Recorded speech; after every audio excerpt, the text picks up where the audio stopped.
Somewhere in Europe, near the end of the 16th century, a starving family stood in a field and refused to eat. The harvest had failed, their children were hungry. And yet, growing in the cold soil beneath their feet was a plant that could have saved them. A strange, lumpy root that had come from across the ocean. It grew in the dark, it appeared nowhere in the Bible. Its skin could turn an unnatural green, and its sprouts could make a person violently sick. To the people of that village, this was not food, this was something cursed, a plant that grew in the underworld and carried disease. They believed it caused leprosy. They believed it was the work of the devil. So they let it rot in the ground, and they went hungry above it. What nobody in that field could have imagined was that this feared, ugly, dirt-covered root would one day feed more human beings than almost any crop in history.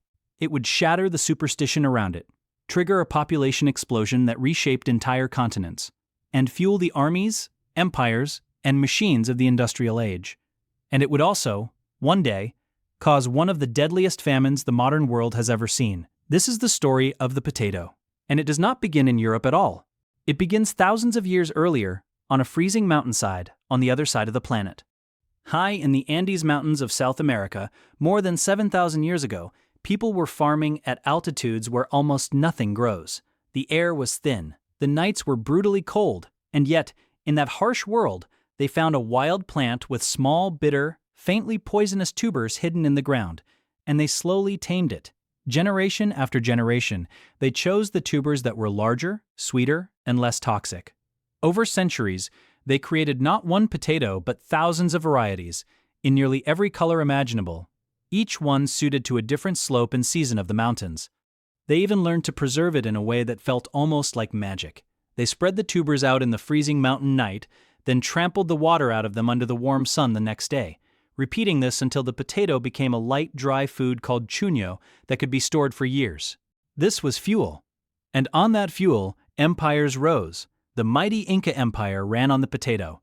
It fed armies as they marched across the mountains, and filled vast storehouses that could carry entire cities through years of failed harvests. Without this humble tuber, one of the greatest civilizations of the Americas could never have existed. Then, in the 16th century, everything changed.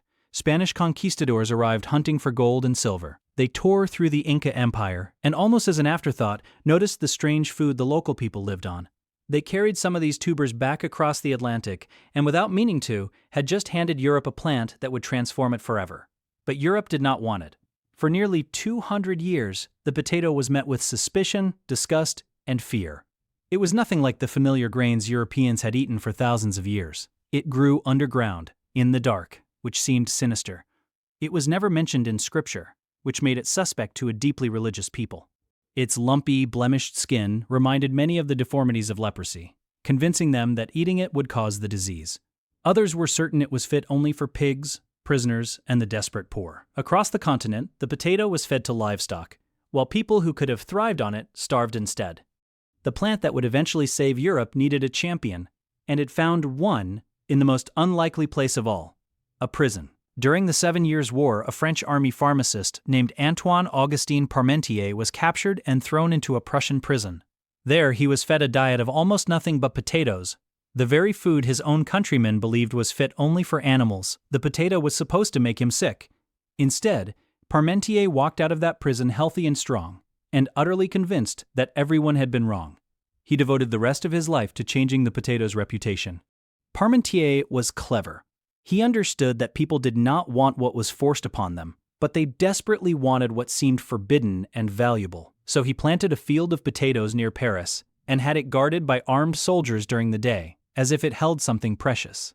At night, he quietly ordered the guards to leave. Curious locals, certain that anything guarded so heavily had to be worth stealing, crept in under cover of darkness and stole the potatoes for themselves, then planted them in their own gardens.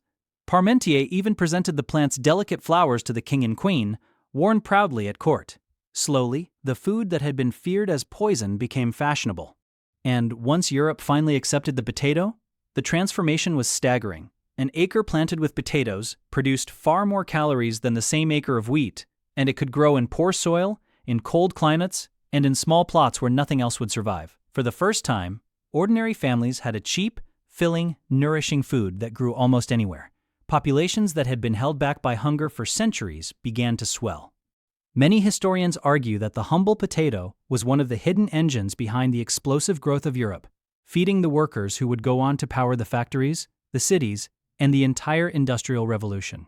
A plant once dismissed as devil's food had quietly become a foundation of the modern world. But the very thing that made the potato so powerful would also set the stage for catastrophe. Nowhere embraced the potato more completely than Ireland. For millions of poor Irish families, it became almost the only thing they ate, and almost the only thing they grew. But they did not grow just any potato. Across the country, farmers planted a single variety, over and over, until much of the nation depended on one plant with almost no genetic variation. It was a perfect crop, until it wasn't. In 1845, a microscopic water mold arrived, carried silently across the ocean, and it found in Ireland an entire country of identical, defenseless plants. The blight spread with terrifying speed. Potatoes rotted in the ground and turned to black slime almost overnight. Because so many people depended on this single crop, its failure was not an inconvenience. It was a death sentence. Over the next several years, roughly 1 million people died of starvation and disease, and well over 1 million more fled the country, scattering across the world. Ireland's population collapsed, and to this day it has never fully recovered. The Great Famine remains one of history's most haunting lessons about the danger of resting the survival of millions on a single crop. And yet, the potato endured.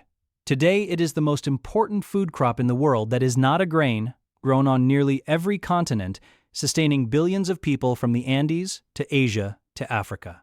Scientists now preserve thousands of ancient varieties in protected vaults, guarding against the very kind of collapse that once devastated Ireland. It has even been grown in experiments designed to feed astronauts, studied as one of the crops most likely to one day help human beings survive far beyond the Earth. The plant that Europe once buried in fear may help carry humanity to other worlds. Somewhere right now, in the wide fields of Idaho, machines are lifting tons of potatoes out of the dark soil. Somewhere in the high Andes, a farmer is planting dozens of ancient varieties on a mountainside, exactly as his ancestors did thousands of years ago. And somewhere, a child is biting into a warm potato without ever knowing that people once believed this very food was cursed, unholy, and deadly. All of it traces back to a small, bitter root on a freezing mountainside, and to the countless people who looked at a plant the world called poison and decided, against all their fear, to plant it anyway. If you enjoyed this story, hit the subscribe button and leave a comment telling me which food the world once feared you want to see next. And if this video taught you something new, smash that like button so more people can discover the strange and hidden history of what we eat.